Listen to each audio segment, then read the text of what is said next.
उपस्थित या ठिकाणी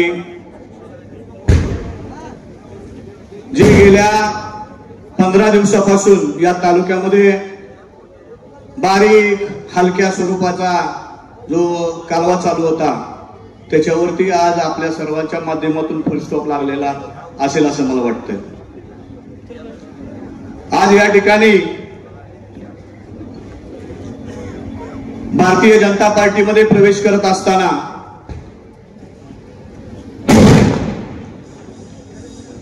किंवा प्रवेश आम्ही का करतोय याचं जिवंत उदाहरण म्हणजे या देशाला लाभलेला पंतप्रधान सन्माननीय नरेंद्र मोदी साहेब।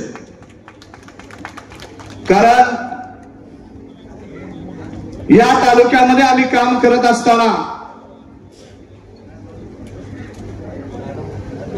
काम करतोय, परंतु कोणाच्या मार्गदर्शनाखाली काम करतोय,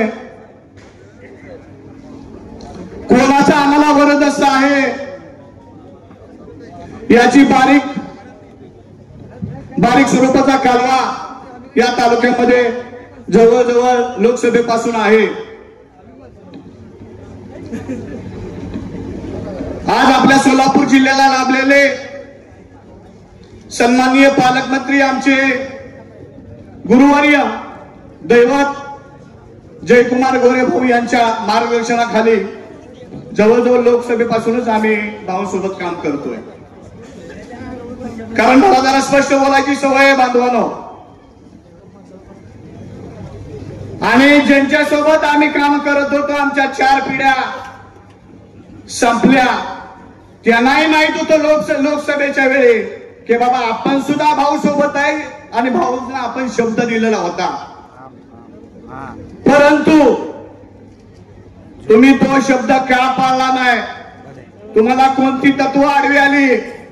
कशासाठी तुम्ही आमच्यासारख्या गोरगरीब साध्या कार्यकर्त्यांना तुम्ही सोडून गेलात? 2 दिवसापूर्वी आम्हाला शब्द दिला आणि 3ऱ्या दिवशी तुम्ही अकलूज मध्ये होता।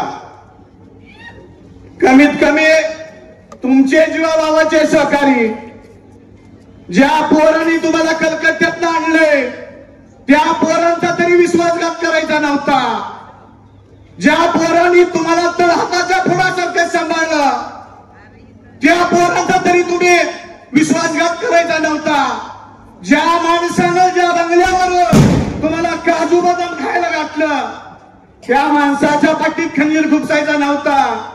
मला नेहमीच मालकाचं बोलणं असतं, दादा तू बोलू नको, तुझ्यामुळे लय गोंधळ होतोय,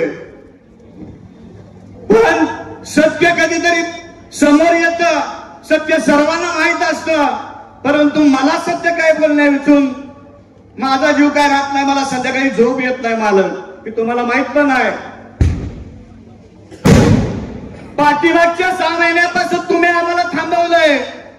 भारतीय जनता पार्टीमध्ये वरिष्ठांच्या माध्यमातून वरिष्ठांना सांगून तुम्हाला जायचं होतं, कोणी अडवलं होतं, ह्या लोकांना थांबवा, तुम्ही असं करू नका।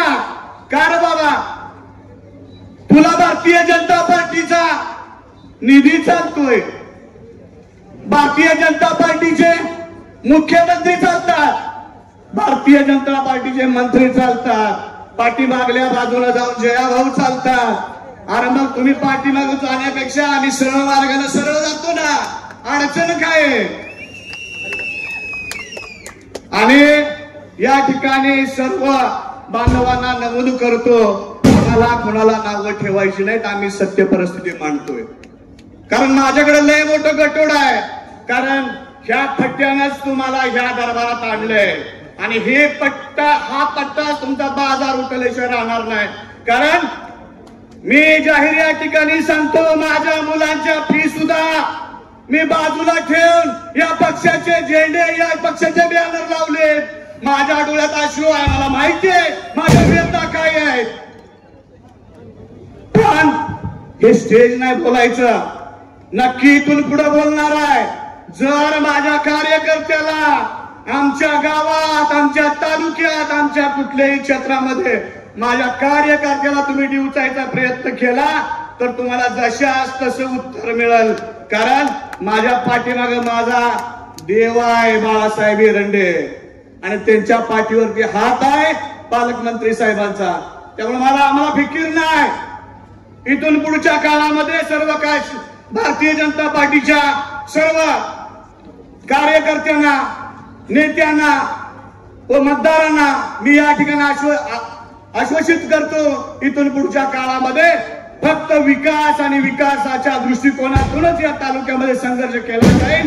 तुमच्या खांद्याला खांदा लावून इथून पुढच्या काळामध्ये आम्ही काम करत राहणार आहे. कारण ज्या उद्देशानं हा पक्ष सोडून आम्ही चाललोय, तो उद्देश येणाऱ्या 2029 ला भारतीय जनता पार्टीच्या रूपानं या तालुक्यामध्ये फडकल्याशिवाय राहणार नाही. एवढंच या ठिकाणी सांगतो आणि आपल्या सर्वांची रजा घेतो.